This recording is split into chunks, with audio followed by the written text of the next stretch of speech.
Have you ever meticulously planned a trade, placing your stop just below support, only for the market to dip, trigger your exit, and then instantly reverse course?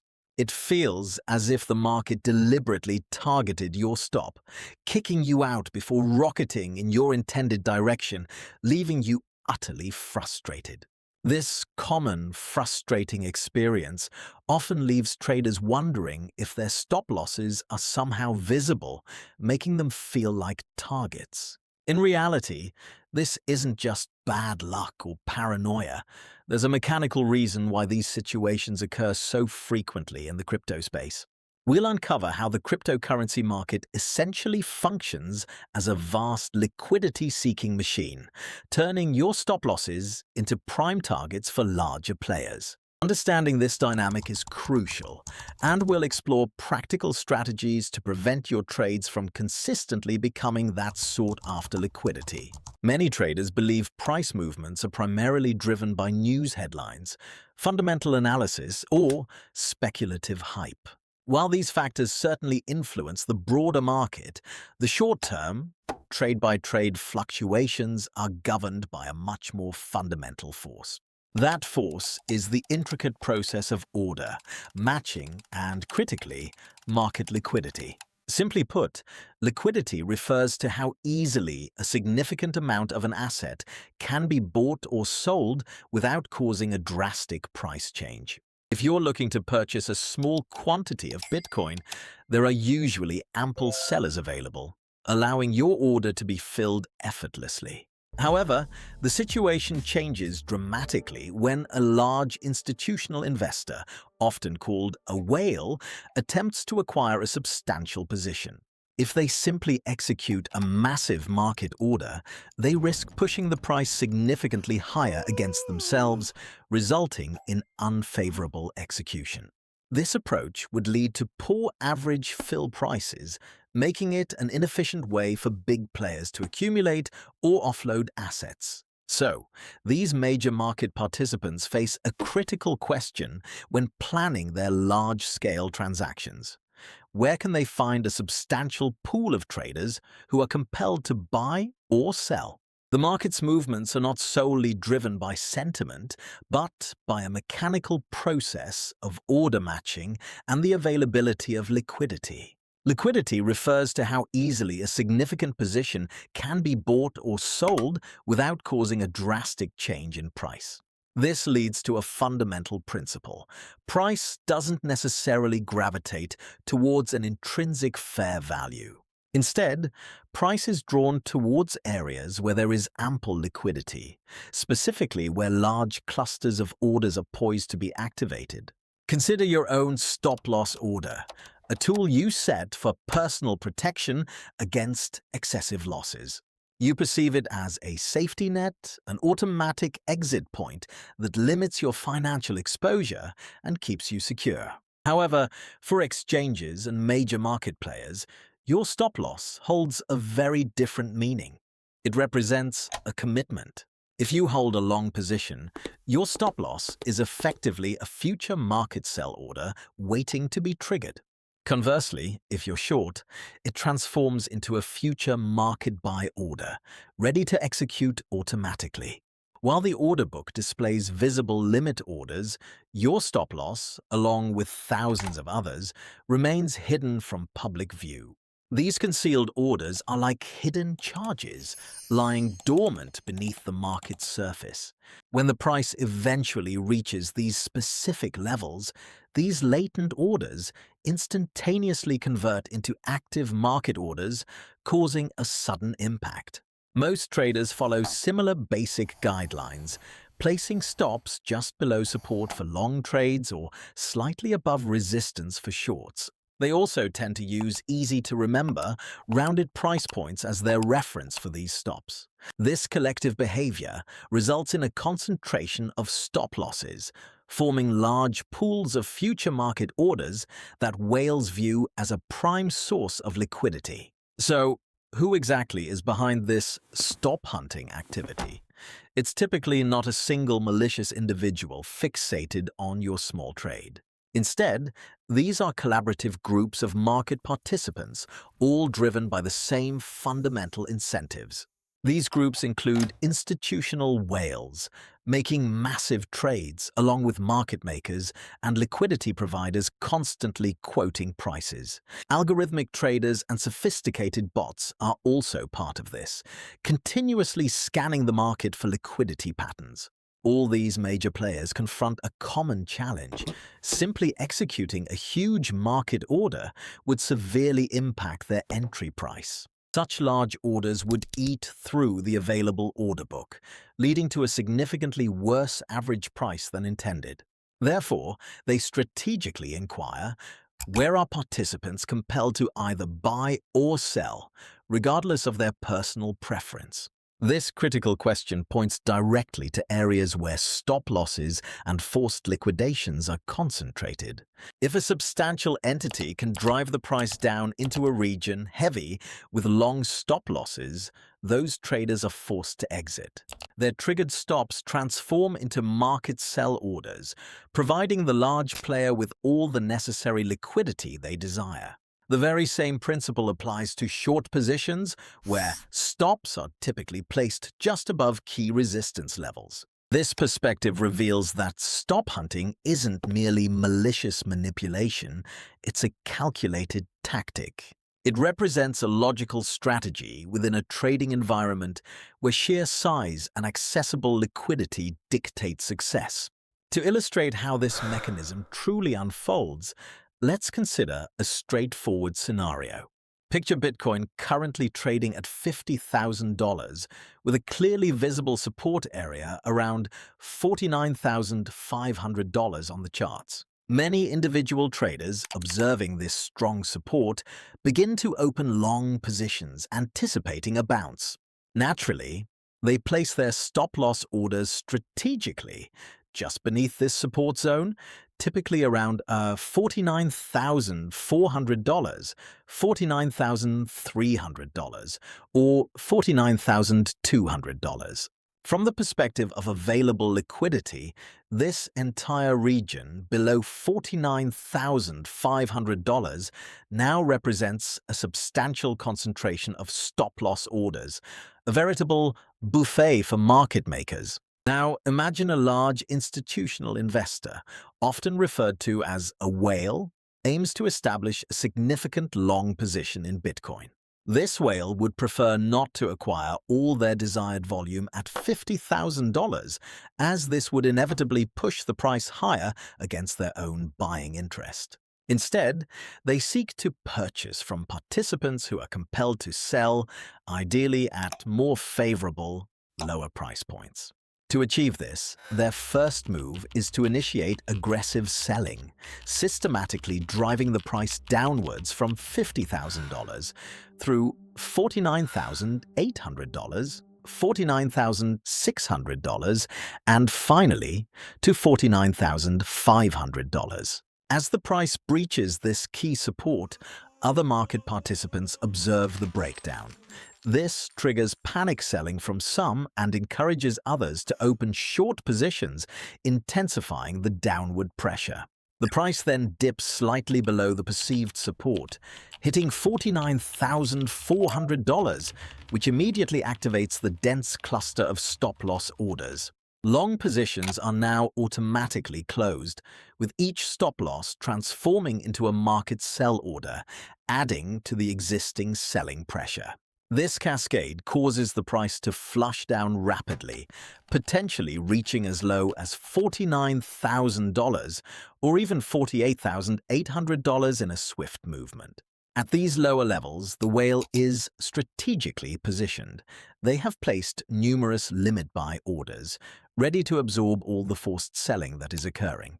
Essentially, they are capitalizing on the panicked exits of retail traders, buying up their shares at a discount. Once this reservoir of stop-loss orders is depleted, the wave of forced selling subsides, allowing the price to stabilize and begin its recovery. The market then starts to rebound from $49,000, moving back towards $49,500 and eventually aiming for its original $50,000 level. The price then dips slightly beneath the support level, specifically around $49,400, triggering a significant cluster of stop-loss orders. For those holding long positions, these stops are activated, immediately converting into market sell orders and intensifying the downward pressure. On a trading chart, this event manifests as a long wick beneath support, quickly followed by a strong price bounce. Traders caught off guard and forced out at the lowest point often feel as though the market deliberately targeted and attacked their positions. However, in reality, the market simply moved to absorb a dense pool of liquidity, consumed it entirely, and then continued its overall trajectory. This pattern of market behavior is not unique to crypto. It frequently occurs across all financial sectors, including forex, stocks, and futures. Yet, the inherent characteristics of the cryptocurrency market tend to amplify and worsen these precise movements. A primary factor is crypto's continuous 24/7 operation, lacking any traditional market closing bells or pauses. This constant activity means liquidity fluctuates significantly, with order books becoming notably thinner during off hours or on weekends. Consequently, it requires considerably less capital to push prices into these critical stop-loss areas and trigger a cascade. Another crucial element is the availability of extremely high leverage in crypto trading, sometimes reaching 50 times or even 100 times. This aggressive leverage positions traders' liquidation thresholds perilously close to their initial entry points. When many leveraged long positions converge, their liquidation levels form a massive zone of forced selling, ready to trigger a violent, long squeeze. Furthermore, crypto liquidity remains highly fragmented, dispersed across numerous exchanges and various trading pairs. This fragmentation allows even minor participants to generate dramatic price spikes, quickly wiping out stops on thinly traded altcoins. A fourth significant factor contributing to this environment is the significantly lighter regulatory oversight within the cryptocurrency space. In contrast to conventional financial markets, which feature safeguards like circuit breakers and trading halts, crypto lacks such protections. This absence means prices can fluctuate wildly within mere seconds, completely unprotected by any safety mechanisms. Such a landscape inadvertently facilitates market manipulation and makes aggressive stop hunts even more prevalent. When we combine 24/7 trading, extreme leverage, fragmented liquidity, and this lighter regulation, stop hunts cease to be rare occurrences. Instead, they become an expected and integral part of how price action typically unfolds in these markets. So, what course of action should traders take? If the market is essentially a machine designed to seek out liquidity, are you perpetually destined to be its prey? Absolutely not.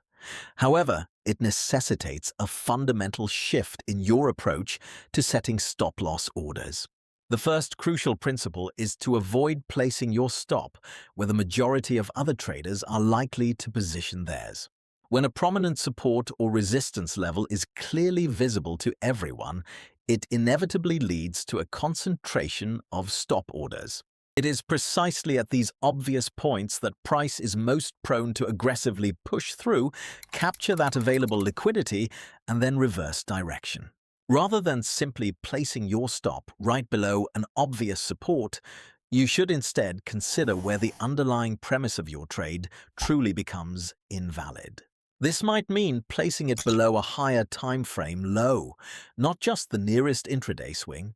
This generally results in a wider, yet often safer stop.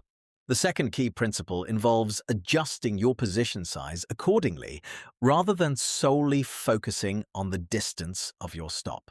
If you opt for a wider stop, maintaining the same position size you typically use is not a viable strategy. The professional strategy, however, begins by first defining your acceptable risk per trade as a small, fixed percentage of your total account. Next, you strategically place your stop loss at the exact point where your initial trading idea would become entirely invalid. Only then do you adjust your position size accordingly, ensuring that if your stop is triggered, you only lose that predetermined small amount. In stark contrast, many retail traders often do the opposite, prioritizing large position sizes from the outset. This desire for bigger size frequently leads them to squeeze their stop-loss levels extremely tight to manage perceived risk. In volatile markets, especially like cryptocurrency, such tight stops are practically an invitation for market makers to hunt your stops. Moving on, the third key principle suggests considering the use of alerts or soft stops for trades on slower, higher timeframes. If you are not heavily leveraged, you don't always need a hard stop order sitting directly on the exchange. Instead, you can simply set a price alert at your intended exit level, receiving a notification when that price is reached. Upon receiving the alert, you then manually review the chart to assess the market's current behavior in real time. This allows you to determine if it's a genuine breakdown with strong follow-through or just a rapid spike and immediate rejection, indicating a potential liquidity sweep. Based on this manual assessment, you then make a conscious decision whether to exit your position or continue holding. While this approach demands discipline, it can significantly protect you from those fleeting one-second wicks specifically designed to clear out stops. The fourth crucial principle involves developing the skill to accurately recognize liquidity sweeps when they occur. Look for patterns where an obvious high or low is briefly taken out by a wick, often accompanied by a surge in volume, before the price quickly snaps back into its previous range. Such occurrences are often the telltale signs or footprints of a deliberate stop run by larger market participants. This understanding transforms you from a victim of these moves into a strategic trader, poised to enter after liquidity has been cleared. The next time your trade is prematurely exited, leaving you behind as price surges, resist blaming the market personally. Instead of feeling targeted, internalize this crucial insight about how markets truly function. The market doesn't have personal vendettas. It operates purely as an efficient mechanism for seeking out liquidity. Your primary goal, therefore, is to avoid positioning yourself precisely where that greatest concentration of liquidity lies. If this discussion has clarified the true dynamics behind stop hunts, I'd appreciate a small favor from you. Please hit the like button. It helps spread this vital knowledge to a wider audience of fellow traders. For more in-depth analyses like this, consider subscribing to the channel right now. Also, share your experiences in the comments. Have you ever been stopped out just before a massive favorable move? In our upcoming video, we'll delve even further, examining live charts to pinpoint liquidity sweeps and stop hunts in action. This will equip you with the practical skills to identify these crucial market events in real-time trading scenarios. Thank you for investing your time in watching this guide to smarter trading. Always remember to approach the markets with intelligence and a clear strategy, rather than succumbing to emotions. Stay disciplined, trade wisely, and I'll see you in the next deep dive into market mechanics.